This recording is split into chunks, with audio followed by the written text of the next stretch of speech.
Bonjour, merci à tous nos auditeurs qui nous suivent sur la 93.4 et surtout excellent repos dominical à tous nos auditeurs qui nous suivent tous les dimanches, donc à 11 heures, de 11 heures à midi pendant une heure. C'est notre tribune politique hebdomadaire donc que nous vous consacrons tous les dimanches de 11 heures à midi. Nous profitons de l'occasion pour souhaiter une donc excellente fête de mois de Ramadan. Tant pour moi passer, nous prions le Dieu pour que tous les musulmans puissent passer un bon Ramadan. Donc une émission bien sûr que nous allons peut-être suspendre durant cette période donc de Ramadan. Mais retenez déjà que nous sommes aujourd'hui avec un autre ténor de la politique dans la région de Ziguinchor. Mais il s'agit de Mamina Camara que nous avons vraiment le plaisir de recevoir aujourd'hui dans notre studio. Mamina Camara qu'on ne présente plus bien sûr dans l'espace politique sénégalais, mais également au niveau de Ziguinchor. Vous le savez, c'est le président du conseil départemental de Bignona, un acteur politique également très engagé dans le département, mais également dans le développement de la région de Ziguinchor. Mamina Camara qui a bien voulu nous accorder véritablement l'opportunité de discuter avec lui pendant une heure. Vous savez que ça n'arrive pas tous les jours parce que c'est un homme discret. Donc, mais qui a bien voulu être avec nous aujourd'hui. En tout cas, merci président et surtout bonjour. Merci d'avoir fait le déplacement. Merci, Moucheba. Et vous me permettez d'abord de rendre grâce à Dieu et qui nous a permis d'être là. Remercier le directeur de cette radio, le promoteur, l'ensemble des journalistes, les techniciens, le monde de la presse, mais aussi remercier et féliciter Imam Fansou, Cheikh Al-Islam, pour son gamou. Le gamou de toute la Casamance, de tout le Sénégal, le gamou du département. Féliciter tous les talibés, tous les musulmans, mais aussi la communauté catholique et qui a marqué par sa présence. Mais aussi souhaiter un bon dimanche, un jour de prière pour la communauté catholique. Et je vous remercie. Président, certains vont sursauter quand ils vous entendent parce que c'est rare que vous accordiez de pareilles vos interviews. On vous entend rarement quand même par rapport aux émissions. Président, c'est le profil de l'homme discret qui n'aime pas beaucoup parler, c'est ça? Bon, c'est les deux. D'abord, j'ai fait 11 ans de communication. Je tenais la communication en tant que chef de service de la météorologie nationale. Et 11 ans durant, certains m'ont même confondu avec les journalistes. Donc, et c'est ce qui, effectivement, fait que 11 ans de communication, et j'ai tenu quand même à rendre grâce à Dieu, tout ça pour cette collaboration avec l'ensemble de la presse du Sénégal, mais aussi je préfère travailler dans la tranquillité et que les actions parlent. Président, on va entamer l'émission, on va parler beaucoup de questions aujourd'hui, donc nous avons 60 minutes. L'actualité, vous le savez, aujourd'hui, depuis ces derniers temps, est marquée bien sûr par ce projet de loi portant sur la suppression du poste de Premier ministre par le président de la République, décret qui a d'abord été validé hier à l'Assemblée nationale, un projet de loi qui est passé, comme on dit, comme ont titré certains sites en ligne ce matin, la balle est dans le camp du président de la République. Aujourd'hui, vous êtes un acteur politique, vous êtes au niveau de la mouvance présidentielle, vous êtes un proche du président de la République. Est-ce pertinent la suppression du poste de Premier ministre? Sinon, pourquoi? Oui, vous savez, c'est une prérogative du président de la République, Macky Sall, qui a été brillamment élu par les Sénégalaises et les Sénégalais. Il a un programme, il a des ambitions, il a une vision claire. Et il a dit et redit lors de la campagne électorale, mais aussi avant la campagne, peut-être on n'a pas tellement suivi. Et même ce mot anglais qui est actuellement dans tous les lèvres, fast track, peut-être comme c'est en anglais, mais si les gens l'avaient traduit en français, les gens allaient comprendre que le président Macky Sall est un homme pressé. Et c'est un homme, et c'est pour la première fois que tous les Sénégalais ont élu un président qui, pour 5 ans, tout le monde sait qu'il va partir. Voilà, donc il est là, il fait le travail, il doit réaliser ses ambitions, sa vision, et c'est pourquoi il a tenu quand même à mettre en place des procédures, à tout changer pour qu'il soit en face de la nation, en face de la population. C'est un président jeune et qui n'est pas encore à la retraite et qui a de l'ambition. Et je pense que quand on élit quelqu'un, les gens doivent le soutenir et effectivement accompagner ses projets. Et présent aujourd'hui, l'opposition qui conteste un peu ce décret pense qu'il y a des manigances politiciennes derrière. Vous êtes du même avis? Vous partagez ce point de vue? Vous savez, c'est normal, vous avez cité parler de l'opposition. L'opposition s'oppose et ils étaient là aux affaires. D'autres n'ont pas encore eu la chance d'être là aux affaires. Donc, mais là, vous savez, quand un président a un programme, a une vision, l'opposition ne fait que s'opposer. Voilà. Mais aujourd'hui, on a vu, malgré tout ce qui a été dit, vous avez entendu même des députés de l'opposition parler, même jusqu'à le comparer à autre chose. Mais je pense qu'aujourd'hui, quand un président prend ce risque d'être en face de la population, je pense que personne, c'est même une générosité et même c'est un risque. Dire que j'assume tout et je veux être en face des populations, je dois réaliser mes projets. Parce qu'aujourd'hui, on peut se cacher derrière un premier ministre, derrière un président de l'Assemblée nationale, dire que c'est l'Assemblée nationale qui fait ceci. Mais quand il dit, maintenant, je parle aux Sénégalais, je fais face aux Sénégalais et je dois réaliser effectivement le programme et je dois réaliser mes ambitions pour le Sénégal. Parce que sa vision ne s'arrête pas en 2024. La vision va jusqu'en 2035. Donc c'est pourquoi moi je pense que l'opposition est dans son droit de s'opposer, mais je pense qu'on doit s'opposer avec la manière. Ce qu'on a entendu hier, c'est un propos, vraiment c'est le Sénégal, quand même de Senghor, de Abdou Diouf, Abdoulaye Wade, et là c'est un pays démocratique, où vraiment il y a liberté d'expression et ils sont libres de mettre le propos.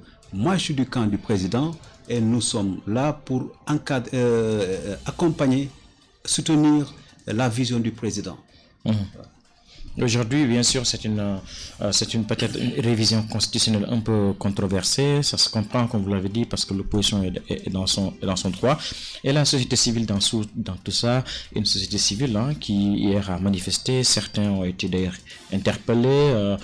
Est-ce que notre démocratie aujourd'hui est en train de vivre pleinement, de respirer? Oui, M. Ba, je pense que quand même, il faut qu'on parle clairement quand on parle de société civile. Parce qu'on ne peut pas quand même parler de société civile quand il y a des actions qui sont bénéfiques pour les populations, les gens critiquent.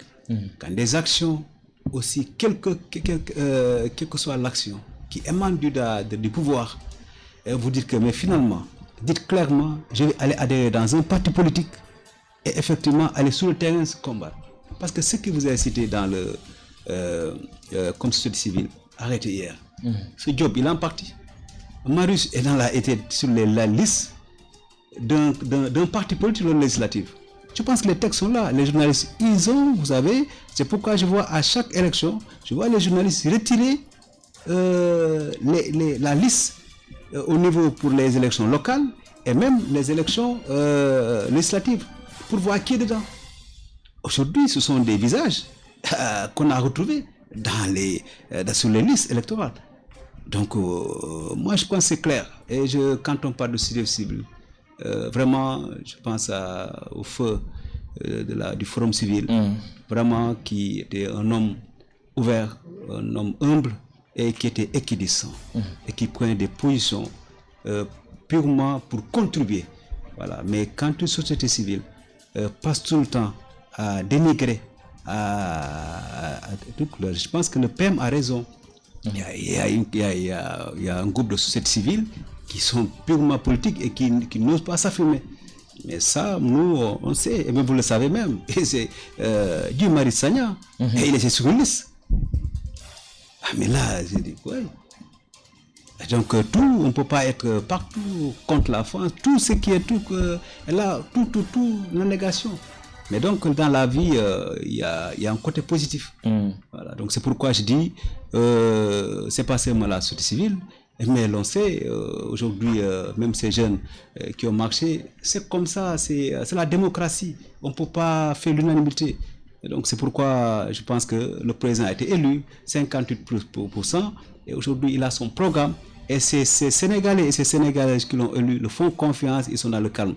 Quand vous voyez 2 à 3 personnes, 100 personnes manifester, mais nous sommes 14 millions, 15 millions de Sénégalais. Alors, Président, il y a également d'autres critiques qu'on a un peu entendues dans la presse depuis hier. C'est des critiques qui sont orientées contre les députés. Il y en a qui estiment que les représentants du peuple sont des suivistes, que dans ce genre de situation, ils n'étudient pas en profondeur l'opportunité de ce projet. Est-ce que vous êtes d'avis que l'Assemblée est les suivistes et elle ne joue vraiment pas son rôle? Oui, mais là, moi, je ne comprends pas, parce que on est dans une démocratie.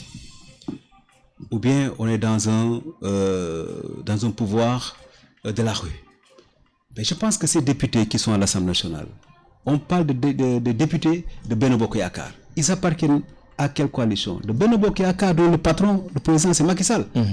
Les députés de démocratie libérale, ils sont et liberté, ils sont issus de la liste, l'ancienne de la coalition du PDS. D'autres aussi. Mais pourquoi? Quand par exemple une décision sort d'un comité politique, d'un bureau politique du PDS ou bien d'autres, et qui est effectivement aujourd'hui défendu par l'Assemblée nationale, mais la presse ne dit pas que c'est parti pris. Mais il suffit que nos députés, nous du pouvoir, qui ont voté Macky Sall et qui sont allés battre campagne par rapport à un programme, par rapport à un profil et par rapport à des ambitions, par rapport à un parti, et vous pensez que ces députés, ce jour-là, vont rejoindre d'autres pour dire que non. Et le président a été habile.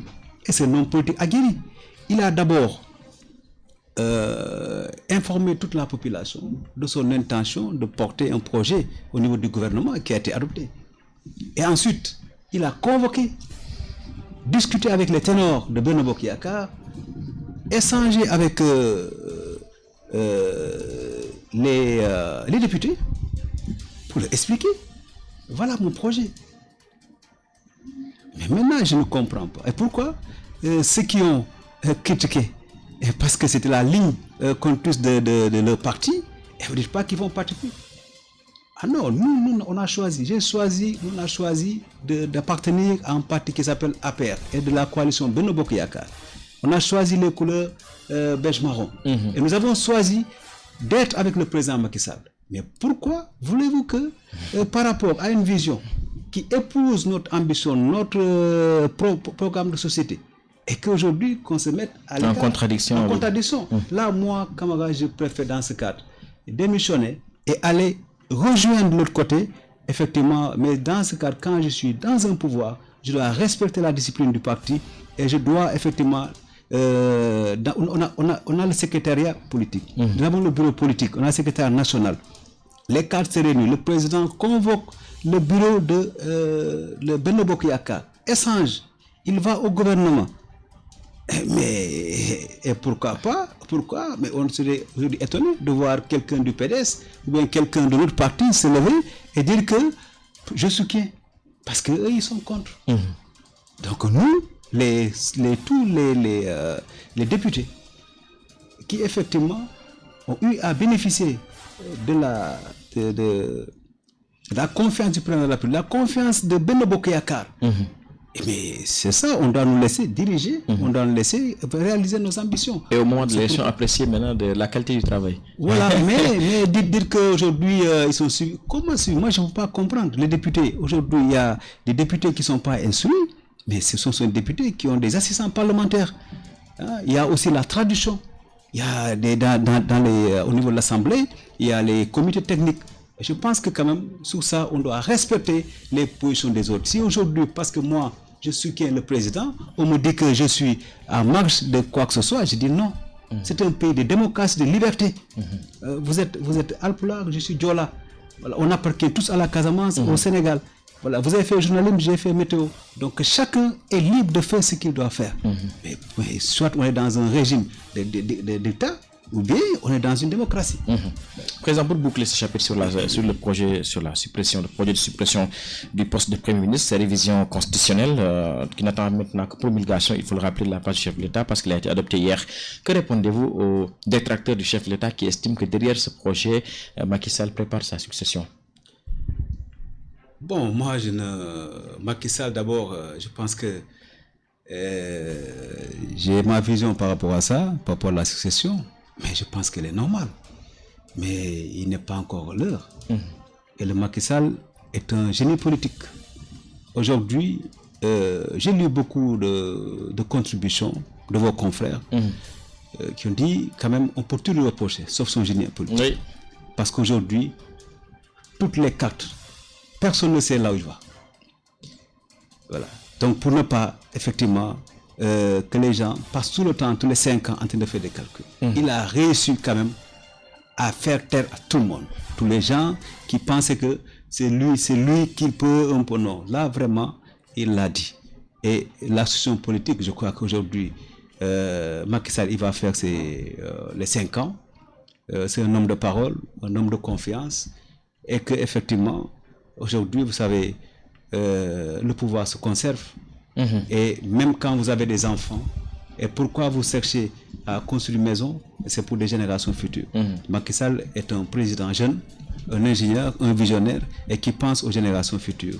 Il y pense et il va travailler, mais surtout dans l'ombre et dans la discrétion. On ne peut pas empêcher quelqu'un de préparer, de penser à la génération future, de penser à la succession. Mais c'est encore tôt de parler. Macky Sall vient d'être élu, il a formé son gouvernement, il est en train de faire ses réformes, les populations suivent, nous sommes des militants disciplinés et nous suivons effectivement la direction. Voilà. Je rappelle qu'aujourd'hui nous sommes avec Mamina Camara, un politique membre de la mouvance présidentielle, donc dans contradictoire. Président, nous allons parler de l'autre aspect. C'est vrai que l'élection présidentielle a eu lieu. Le président Sall, vous l'avez rappelé, a été élu à une écrasante majorité avec 58% des voix. Il a prêté serment et l'acte 3 a été la mise en place du gouvernement. Ce gouvernement qui a été mis en place, comment vous l'avez perçu, vous? Comment analysez-vous ce gouvernement? Fast track, comme on l'appelle. Ah oui, je pense que le président l'a dit, il va aller vite. Il va aller vite, il a déjà annoncé la couleur depuis 4 ou 5 ans, en mettant en place des structures comme Puma. C'est vrai, les gens n'ont pas toujours quand même suivi le président. C'est non pressé. Et quand tu parles d'urgence, Puma c'est un programme d'urgence. Et donc, PDC, programme d'urgence. Donc, il a compris. Et dans certains domaines, moi je suis un agent de l'ASECNA. Et effectivement, quand il a confié ce dossier au PNUD, nous on s'est retrouvés. Parce qu'il fallait passer outre ces procédures qui nous retardent. Voilà, donc c'est pourquoi aujourd'hui, ce gouvernement, il a clairement dit, il n'est pas sorti du fast track, qui est donc recentrage des missions. Et il a prouvé. Mais président, je suis du transport aérien. Il a regroupé le tourisme et le transport aérien. Voilà. Donc, on essaie de regrouper les missions. Et on met effectivement des mécanismes pour aller vite.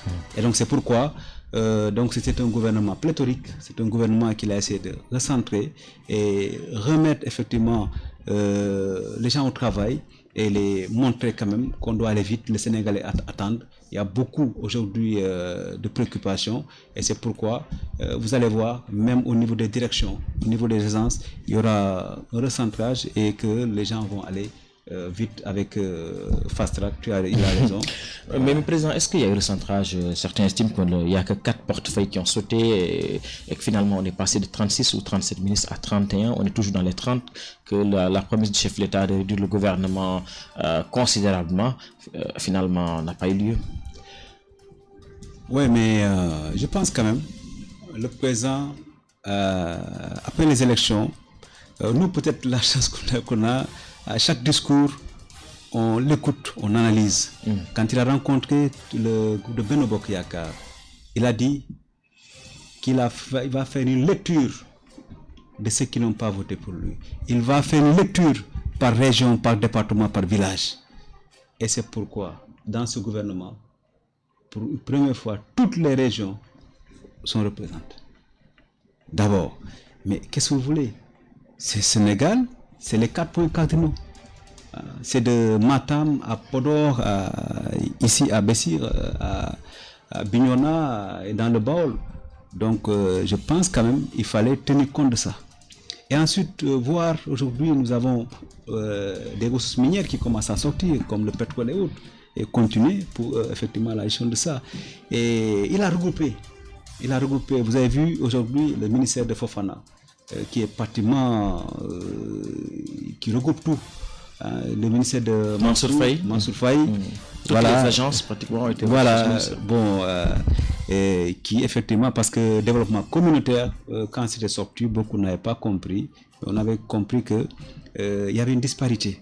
Le PUDC qui était à la primature, d'autres programmes qui étaient au ministère de Promoville, tout ça.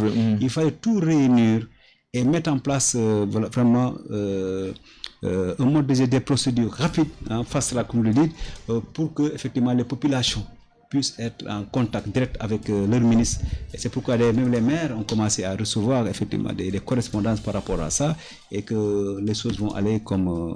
et moi je pense quand même c'est un gouvernement raisonnable, et le président s'est isolé, il a fait une lecture de ces élections et il a compris. Et c'est pourquoi faisons-le confiance. Et je pense que quand même la taille du gouvernement est raisonnable. Mamina Camara, Ziguinchor quand même, il faut le dire, même si peut-être les responsables ne l'expriment pas, il y en a qui, beaucoup, quand vous échangez avec eux en off, comme on dit, hors enregistrement, ils vous disent qu'ils sont très déçus parce que on nous a pratiquement retiré 3 portefeuilles ministériels. Angélique, qui n'est plus ministre, Moussa Fallo Diatta, votre camarade du département, qui a été éjecté également, Souleymane Jules Diop, qui n'a plus en charge le PUDC, 3 ministres pour après un allié place. Est-ce que finalement on ne confirme pas ce que les autres disent, que Ziguinchor a été une déception pour le président et qu'en conséquence les actes suivent? Vous savez, après une élection, il y a une évaluation. Et qu'effectivement, je me rappelle, avec Wade, voilà, on a eu Oussouye, Ziguinchor, Bignona, et puis mais là, je pense qu'il y a des régions, comme des régions qui sont retrouvées avec un seul ministre. Donc la région de Diourbel, que Dame Diop. Il y a des régions qui sont retrouvées avec 2 à 3 ministres. Mais je pense que, comme Louga ou bien autre, mais là, les gens oublient. Podor également. Oui, les gens oublient que dans ces régions, le président est dans une coalition. Les gens, le président dans Amin Tambeng Ndiaye, mais c'est le PS. Les gens souvent oublient que le président, souvent, il peut dire que dans cette région, ou bien dans ce département, il y a un ministre, mais à côté, avec les réalités de la coalition, il y a... Voilà, c'est ça. Donc, moi, je pense quand même, le président Macky Sall aime la Casamance, aime la région de Ziguinchor. Il l'a dit et redit. Il est venu plusieurs fois ici. Il est plus préoccupé de la paix et surtout le développement, parce qu'il a lancé le premier programme pour le développement socio-économique de la Casamance, et laissé même le reste du Sénégal par le PPDC. Et donc le PUDC a été lancé à Bignona. Et je pense que c'est quand il fait confiance et confie ce portefeuille ministériel à une fille de la région, femme de la région, qui est Aminata Assome Sagna, que je tiens à féliciter pour la confiance du chef de l'État. Et aussi, mais aussi, le président, il va confier d'autres tâches, d'autres fonctions au fils de la région. Ça, vous êtes optimiste? de penser que... Non, c'est une réalité, je n'ai pas l'optimisme. J'appartiens en partie de l'espoir. Voilà, c'est pourquoi je suis non optimiste. Je suis de Benno Bokk Yakaar, mais d'abord APR, et il y avait slash Yakaar. Donc on est optimiste et il va le faire. Parce que ça, il va le faire parce que d'abord, la région du Ziguinchor, elle est très importante. Et toute la Casamance est très importante. Et puis aussi, pratiquement tout le Sénégal. Et il y a des cadres et je sais qu'il va le faire et il est en train de travailler et effectivement il n'a jamais oublié, même dans ses discours, voilà, il a toujours prononcé le mot Casamance et même le dernier avion qu'il a baptisé Casamance, voilà, donc vraiment il a dit qu'il porte dans son discours à Bignona, qu'il porte la Casamance dans son cœur. Et donc c'est pas je le connais, ayant pratiqué depuis, je l'ai connu avant, mais ayant pratiqué un peu depuis 2009, je connais l'homme. Je connais l'homme. Président, comment justement, vous l'avez souligné tout à l'heure, la nomination d'Assome Aminata Diatta au portefeuille du commerce, vous l'avez accueilli comment? Bon, cette nomination quand j'ai su par effectivement donc le PM qui lisait bon, je me dis que effectivement c'est une Aminata Assome Diatta et de la région et aussi par son profil aujourd'hui elle est commissaire aux enquêtes économiques, elle est diplômée, elle est femme engagée sur le plan politique, donc on l'a vu partout. Mais aussi, n'oubliez pas que cette femme a eu à gravir les échelons au niveau de sa profession. Donc aujourd'hui, elle était directrice du commerce extérieur et c'était un poste stratégique. Et puis, elle s'est battue, elle a fait d'importants résultats. Et donc, je pense que c'est important. Le président voulait insuffler, voulait impulser une nouvelle dynamique au niveau du commerce avec tous les problèmes qu'on connaît. Il a dit qu'il va faire confiance à quelqu'un du Saharaï et qui est quelqu'un qui a d'abord un background et qui connaît le secteur et qui peut aujourd'hui apporter quand même des réponses positives, des solutions aux problèmes du commerce. Président, au-delà des compétences que vous citez inhérentes à la concernée, est-ce que à quoi elle devrait sa nomination en termes d'arguments politiques? Mais vous savez, les nominations, c'est vraiment, je dois respecter le pouvoir discrétionnaire du chef de l'État. Le chef de l'État s'est même retiré du Sénégal. Il est allé très loin, faire une analyse sereine. Et il a jugé aujourd'hui que telle et telle personne peut répondre à tel et tel poste. Voilà. Maintenant, ça, moi, je ne peux pas apporter un jugement autre que respecter le choix et la volonté du président de la République. Et que, effectivement, quand vous avez le pouvoir discrétionnaire, vous connaissez les Sénégalais, vous connaissez vos hommes, et je pense que il a la liberté de dire que ça et ça. Mais ici, à Ziguinchor, quand il avait nommé certains ministres, mais aujourd'hui, mais qui a parlé? Voilà. Et quand dans le Podor, ou bien à Kédougou, ou bien dans les autres régions, mais je pense que c'est...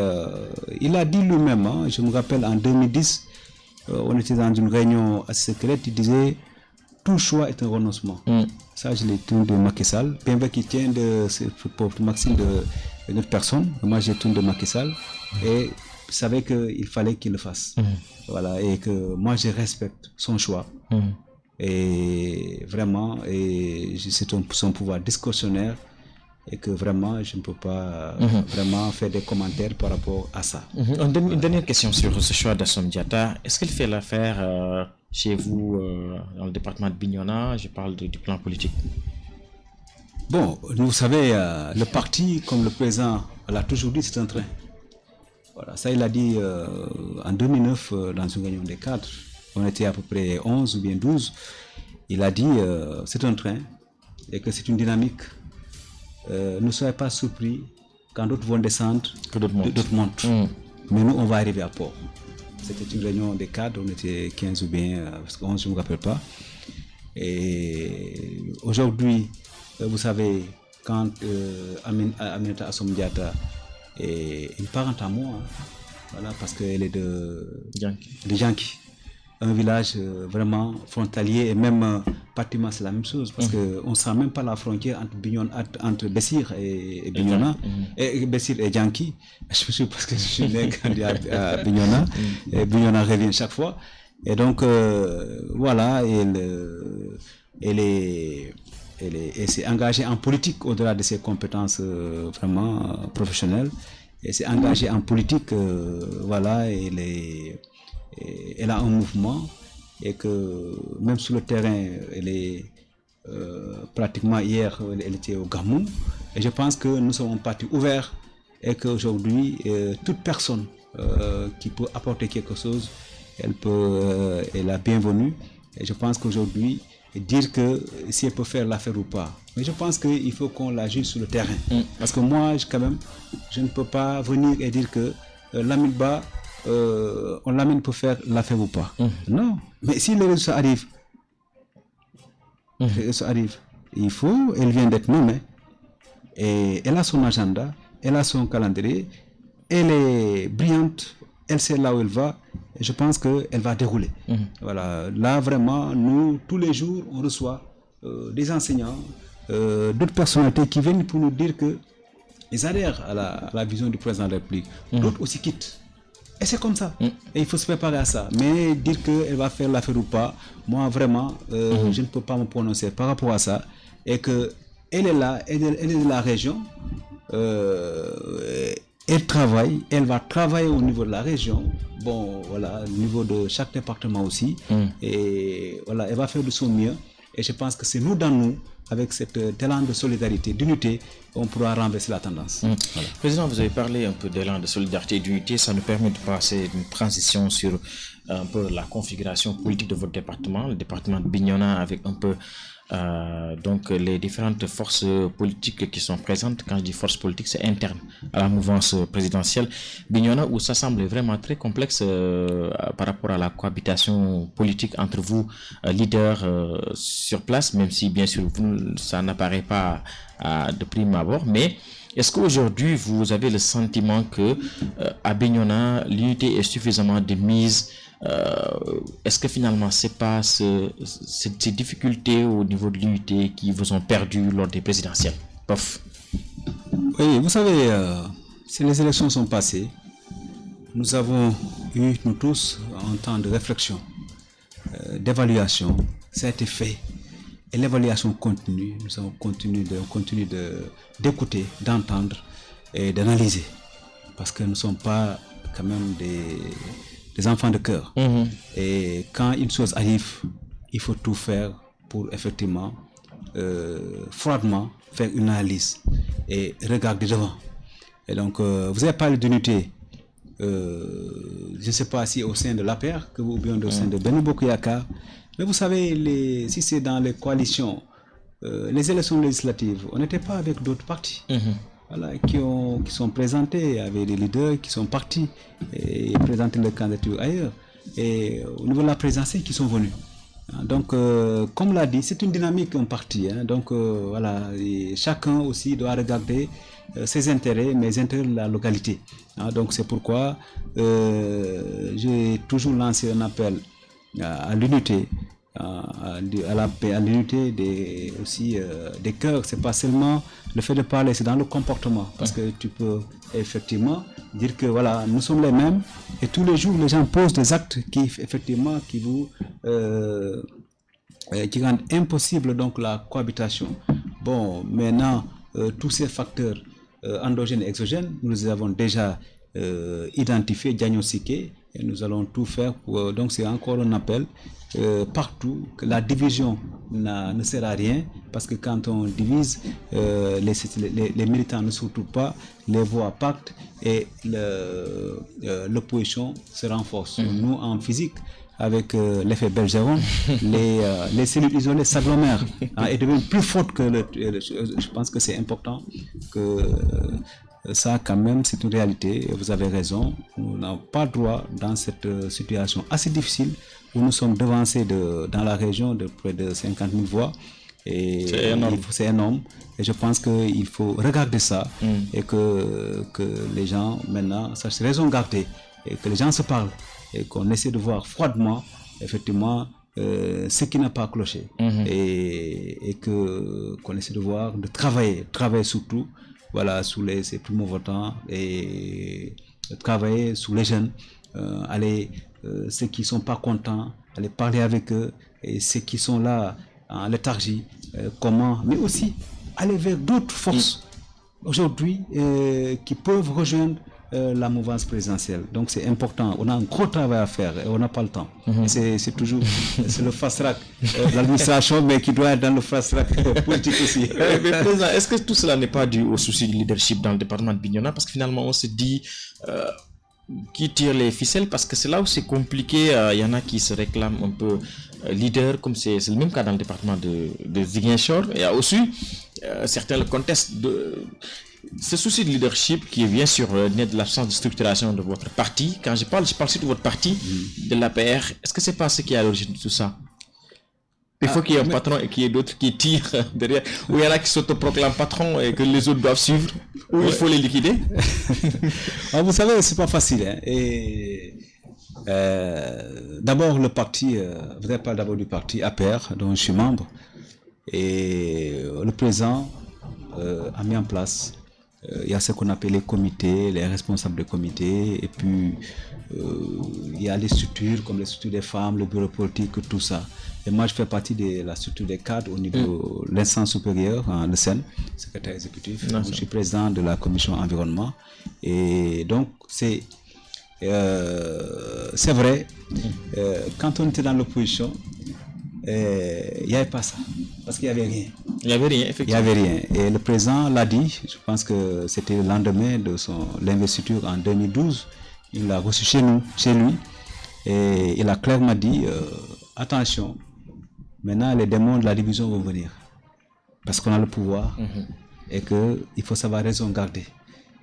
Et déjà, il y a tous les gens voulaient dans le gouvernement. Et il a clairement dit, et l'Assemblée, il y a d'autres institutions qui attendent. Voilà. Et c'est important quand vous avez le pouvoir, qui est cet éveil d'ambition personnelle. Mais je pense que au-delà, il faut quand même que nous se parle. On ne peut pas empêcher quelqu'un d'avoir des ambitions, surtout quand on est en politique. Mais je vous dis, tu as raison, il y a souvent ces velléités et puis aussi qui doit faire quoi, et voilà, donc quelqu'un peut arriver et dire que non, je ne m'aligne pas. Les ambitions. Voilà, des ambitions. Je ne m'aligne pas derrière celui qui est là. Voilà, et que voilà, je crée mon mouvement et autres. Mais vous savez, comme le président, dans le parti, on reconnaît les mouvements. D'ailleurs, c'est Cheikh Kanté que le président avait nommé au niveau du secrétariat national pour gérer ces mouvements. Parce que le président a compris. Il y a le parti qui est là, qui l'ont soutenu. Mais il a besoin quand même de nouvelles forces qui peut-être en venant dans le parti, avec les problèmes, ça peut créer des problèmes. Et les gens, là, effectivement, donc s'organisent en groupe et ils viennent effectivement renforcer le parti. Bon, mais tout ça là, il faut une gestion intelligente. Il faut quand même parler avec tout le monde. Et il a dit, même quand il nous a reçu ici, il a dit, lui, il fait un effort de parler avec tout le monde. Voilà, de parler avec tout le monde, d'écouter les gens et de voir les contradictions. Mais l'essentiel, c'est qu'il faut aller vers l'objectif, c'est le vote ou bien effectivement avoir un parti fort. Président, beaucoup estiment pourtant que vous avez le background, parce que vous êtes un cadre de l'administration sénégalaise, que votre profil professionnel, au-delà de ça, adapté au monde politique, pouvez vous attribuer ce statut de leader dans le département de Bignona. Mais il y en a qui estiment que vous êtes, disons, quel terme utiliser, trop modeste avec vos ambitions. Est-ce que c'est le cas? Politique, bien sûr. On a un leader dans le département de Bignona, c'est le grand frère, le ministre conseiller du président, M. Ablaye Badji, que je rends hommage, parce qu'aujourd'hui, le tout début est difficile. Vous avez vu aujourd'hui même ces jeunes du PDS, de PASSEF et autres, et dans les conditions difficiles, quand je les rencontre dans les conditions difficiles dans les marchés pour mettre en place un parti. Donc Ablaye a connu ça. Donc il était avec le président au PDS et puis aujourd'hui à la cellule d'initiative des cadres. Et il a été toujours un ami, un proche du président. Et il est descendu sur le terrain pour implanter le parti dans des conditions difficiles et dans des conditions même où la sécurité en ce moment-là, c'était pas facile ici en Casamance. Pas évident. Voilà, donc aujourd'hui, et encore, il est vu son âge, vu son parcours aussi, je pense que nous devons beaucoup. Donc à Bignona, le responsable politique de l'APR au niveau de Thionkessil, il est au niveau de Thionkessil, sa commune, il est aussi le départemental de l'APR de Benno Bokk Yakaar. Donc je pense que les autres partis font confiance et que lui, nous tous, on travaille la main dans la main et que pour effectivement voir... mais n'empêche, il y a d'autres effectivement qui pensent qu'effectivement il faut travailler en synergie, mais aussi permettre, ouvrir à ce que aille vers ceux qui ne sont pas acceptés. Parce qu'il y a des jeunes qui disent que bon, voilà, on préfère travailler isolément, mais tout ça, la main tendue a été toujours effectuée et que nous travaillons au-delà de nos contradictions. On se met tout autour. Et je pense que je ne suis pas là pour discuter en leadership. Parce que quand même, honnêtement, j'ai pas eu les honneurs dans la politique. Quand même, j'ai un métier. Et j'ai travaillé, je suis à ma 23e année en train de travailler et je suis encore agent de l'ASECNA en détachement dans l'État et que sur le plan aussi politique, je me bats sur le terrain et que avec tout le monde. Et je pense que la main dans la main, les gens pourront, mais je ne sais pas dans ma tête tout ça et que honnêtement, nous respectons nous tous, surtout quand il y a un respect mutuel, voilà, et que vraiment ça ne me traverse pas l'esprit d'essayer de discuter en leadership quoi que ce soit. Vraiment, je préfère moi le travail et je pense que ce que j'ai fait, c'est voilà notre première vraiment défaite toujours dans la zone et ce n'était pas facile. Et c'est pourquoi vous comprenez que Bignona qui a toujours sauvé la région. Parce que quand le président perd des Ziguinchor, perd des Oussouye, il n'y a que Bignona avec des fois des 15 000, des 20 000 voix d'écart. Mais aujourd'hui, que Bignona perd avec cet égard, Ziguinchor et Oussouye, vraiment c'est une déception. Mais moi, je prends ces élections et ces résultats positivement. Ça doit être transformé effectivement donc en énergie positive parce que si on était au niveau des locales, ce serait grave. Heureusement que c'est venu maintenant et maintenant il faut que les gens travaillent, travaillent très dur, que les gens se mettent comme on était en 2011, 2012 et je fais confiance à ces jeunes, à ces bonnes femmes, à ces hommes qui connaissent bien le terrain. Et je pense qu'on pourra renverser la tendance. Justement, à présent, vous avez abordé la question, ces locales qui se profilent à l'horizon, si elles sont maintenues naturellement, parce qu'il y a un débat qui s'agite sur leur éventuel report. Comment vous les entrevoyez-vous? Vous êtes conscient que la tâche ne va pas être facile, bien sûr, avec ces dans le département. Ah oui, je ne vous laisse même pas, je n'ai pas l'habitude de couper, parce que moi je respecte, et là, je me souviens, le président Abdou Diouf m'a fait cette confidence. J'étais le plus jeune étudiant que j'ai reçu. Il a dit ceci, privilégier l'écoute et développer la réflexion intérieure. Ça fait plus de 20 ans, je n'ai pas oublié cette phrase.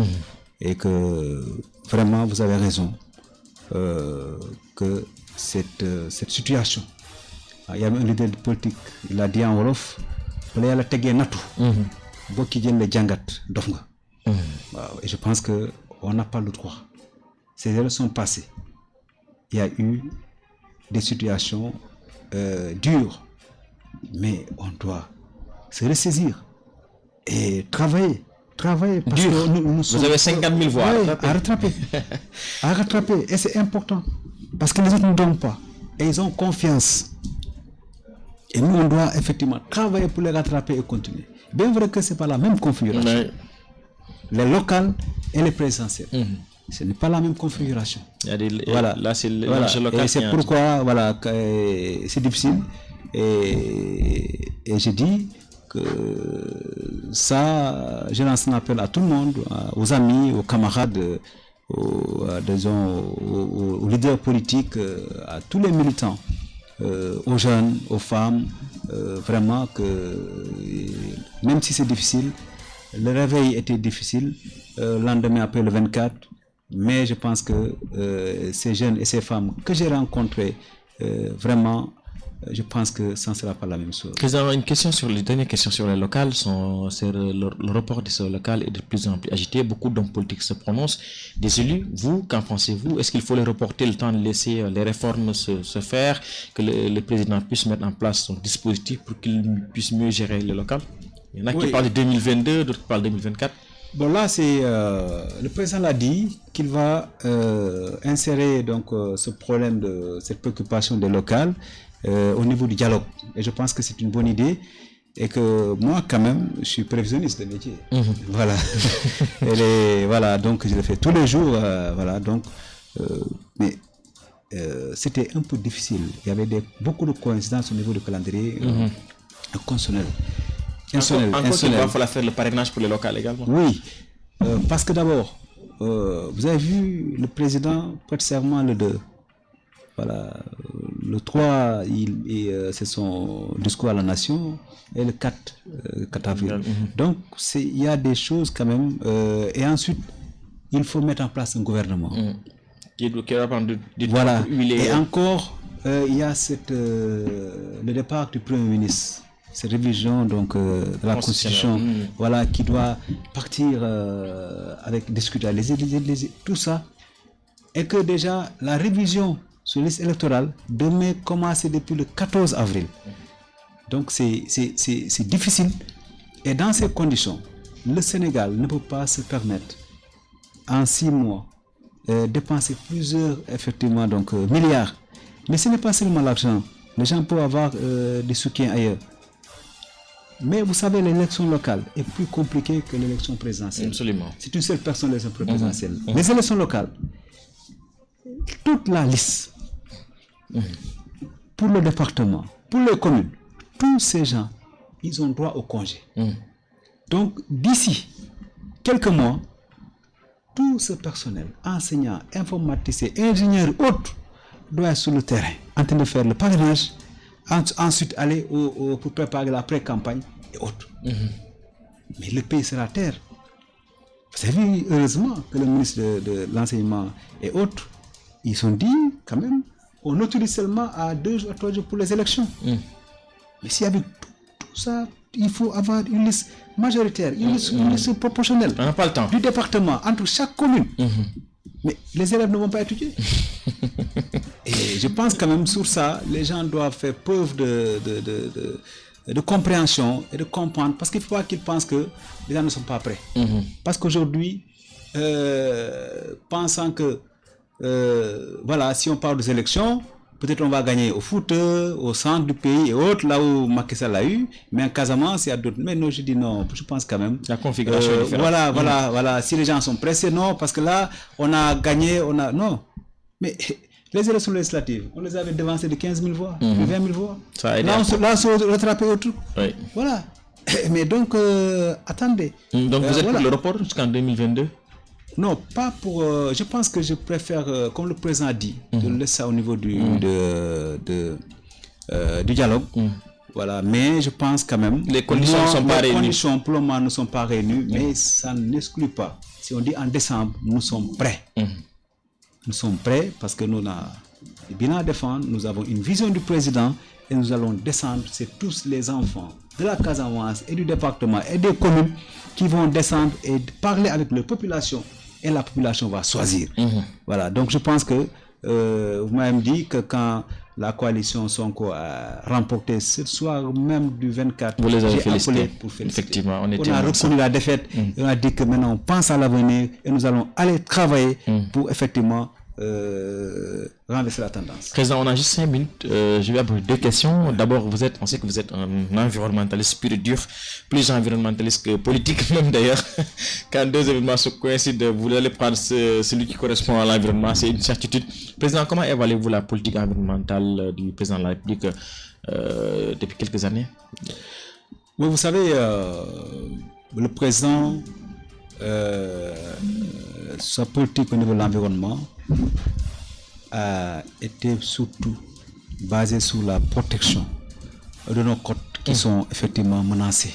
Aujourd'hui, l'habitat est menacé dans notre côte, et puis aussi la protection au niveau de l'espace marin, mais et surtout quand le président nous a convoqués et nous a dit ce qu'il a vu sur les drones, des films, et quand il a suivi la Casamance, attention, ce qui est sur les routes, vous voyez, c'est la face visible de l'iceberg.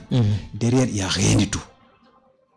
Et il a demandé qu'il y ait une synergie entre les eaux et forêts, effectivement les collectivités territoriales qui effectivement délivrent certaines autorisations, mais aussi la police et l'armée. Et c'est pourquoi on a vu cette synergie entre la police et l'armée ici en Casamance. Et on a vu aussi, on a stoppé les coupes de bois et le transit vers un autre pays. Vous pensez que ça va continuer? Et effectivement, vous avez vu, pérenniser une après les actes de Beaufort, il a fallu rapidement convoquer les députés pour revoir le code forestier. Et ça a été fait. Mais le président, dans sa nouvelle vision pour le PSE2, c'est un PSE vert, et que effectivement, il a dit zéro déchet, zéro plastique. Et aussi, l'environnement, ce n'est pas seulement rebasement, mais il y a l'écosystème et la biodiversité. Et je pense que il faut des programmes forts pour essayer aujourd'hui, comme on le dit dans le fast track, quand on dit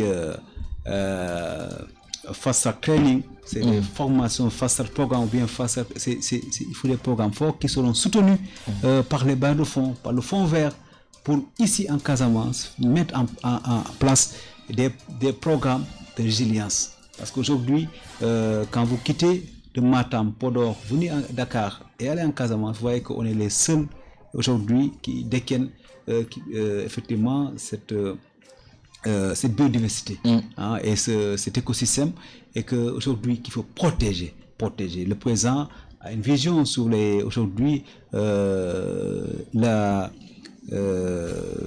passez-moi vers à sortir de Dakar, donc la petite forêt, vers le golfe, et il a même instruit le ministre de faire vite pour voir comment aujourd'hui faire revivre cet espace où les Dakarois peuvent aujourd'hui se reposer et respirer l'air pur, que les parcs, qu'aujourd'hui qu'il y ait une promotion des pépinières pour aujourd'hui les espèces en voie de disparition reviennent. Parce que c'est inadmissible que ce qu'on voyait autant, nous on était enfants, tous ces arbres, nous l'avons fait au niveau du conseil départemental. Quand on voit nos pépinières aujourd'hui dans toutes les communes et qui ont atteint 1 mètre 50, moi c'est là où je dis que c'est un pari gagné. C'est vrai, on est souvent des critiques parce que quand on opte pour l'environnement, c'est pas quelque chose de visible, mais parce que c'est pour des générations et ça participe à l'équilibre. Parce que quand vous voyez aujourd'hui, même au niveau de la météo, de la pluie et autres, tout est perturbé. Et l'atmosphère, tout est perturbé. Et qu'aujourd'hui, les gens ne sont pas conscients de ce qui est en train de faire. Et je me permets de lancer un appel. C'est vrai, la vie est difficile. Et c'est difficile. Et je lance un appel aux jeunes qui échangent des troncs d'arbres, les Jakarta. Des gens qui, effectivement, malgré la précarité, sont en train de faire des actes illicites au niveau des forêts. Et je pense qu'il faut mettre en place des volontaires de l'environnement, mais aussi pas pour la répression, et pour l'enseignement de l'environnement au niveau des écoles, mais aussi aller rencontrer effectivement tous ces acteurs à la base qui travaillent, malgré aujourd'hui féliciter ces ONG qui nous soutiennent sur le terrain dans le département de Bignona, parce que le département de Bignona regorge beaucoup de forêts et nous allons lutter pour que ce que nos grands-pères nous ont laissé, qu'on puisse léguer à nos nouvelles générations. Parce que en milieu de Casamance et en milieu de Diola, la forêt représente beaucoup de choses. Les femmes se retirent pour allouer la forêt pour parler de certaines choses secrètes. Les hommes aussi, et nous avons besoin de faire vivre la forêt avant de vivre la forêt. Et je pense qu'aujourd'hui, avec le pont de Farafenni, le président l'a évoqué. Il a dit, avec ce pont, maintenant je pense que d'autres, il n'y aura pas de blocage. Vous allez aussi comprendre pour certaines formalités que les gens évitent. Tout ça là, c'est du fast-track. Et c'est vrai, les gens ne l'ont pas suivi. Et tout ça, et c'est pourquoi il a dit, nous allons aussi travailler. Et c'est dommage. Quand on voit après, quand on sort de Ziguinchor pour aller dans le département de Bignona, avec cette verdure, cette mangrove, une ville comme Ziguinchor, il n'y en a pas beaucoup dans ce monde.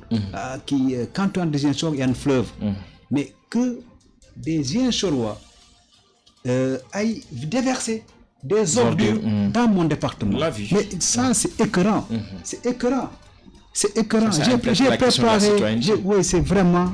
Et nous sommes en train de travailler avec le député maire de Niamon. Parce que j'ai été interpellé par l'ancien ministre. Il a dit, président, ça se passe dans votre département. Mais il y a des compétences. J'en ai parlé avec le maire. Et c'est ce qu'on voit ailleurs. On ne veut pas le voir ici. Parce que nous, les gens balayent. Et c'est inconcevable. Ça, vraiment, il faut que ça s'arrête. Et je lance un appel à tous ceux qui font ce travail la nuit comme le jour, que ce problème s'arrête. Parce qu'un jour même, on était sur le terrain, nous avons vu une voiture d'une institution. Ah oui, c'est inadmissible. C'est inadmissible en train de déverser des choses qui peuvent polluer l'atmosphère, qui peuvent polluer la mer. Et encore, on le met sous la route. C'est vrai qu'il y a un dépotoir qui est en train de se former à la sortie du Ziguinchor au niveau de la mangrove et c'est très écœurant. Mais c'est très écœurant. Ça me fait très mal. Très mal, et j'interpelle tout le monde. Je pense que les autorités administratives également s'impliquer pour justement mettre fin à ça. Nous n'est pas un dépotoir. À ça, il faut arrêter quand même. Il faut que les gens s'organisent. Merci Mamina Camara. Donc Mamina Camara, nous sommes au terme de cette émission. Je vous laisse juste une minute pour lancer un appel, si vous avez un appel particulier à lancer. Oui, c'est un cri de cœur. Ça nous fait très mal, nous qui habitons à Bignona. On ne connaît pas à l'entrée de Bignona que les gens viennent déverser des ordures, et je pense qu'on s'organise pour faire face. Et on ne va pas accepter que notamment des camions, des charrettes, des tricycles quittent la ville de Ziguinchor pour déverser des ordures après le pont. Et je pense qu'il y a la gendarmerie qui est à côté. Ce n'est pas seulement la circulation, c'est un problème d'environnement qui va aujourd'hui polluer et effectivement rendre impraticable la nappe phréatique et aussi la mangrove. Et je pense que tous les environnements doivent se lever comme un seul homme et de stop à ça. Et je pense que ça, c'est un cri de cœur. Bignona, encore une fois, n'est pas un dépotoir et que on doit respecter l'environnement de Bignona et que cela cesse. Ça fait très mal, et je lance un appel aussi à toutes ces femmes, tous ces hommes, tous ces jeunes, de protéger nos forêts, de travailler pour qu'il y ait un écosystème, une biodiversité ici en Casamance, que nous qu'on parvienne à léguer ce que nos grands-pères nous ont et que Casamance soit vraiment ce grenier de ce carbone, ce grenier de cet écosystème, et qu'on vive vraiment en harmonie. Mais surtout, dernier mot, c'est la paix. La paix, on en a besoin dans la région, au Sénégal, et surtout dans le département. La paix des cœurs et des esprits.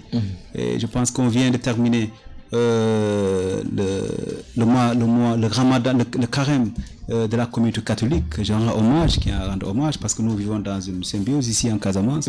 Ensuite, le gamou de Imam Cheikh al-Islam, Imam Fansou, qui a vu toute la nation se réunir derrière cet homme généreux, cet homme de paix, de paix et de développement, Imam Fansou.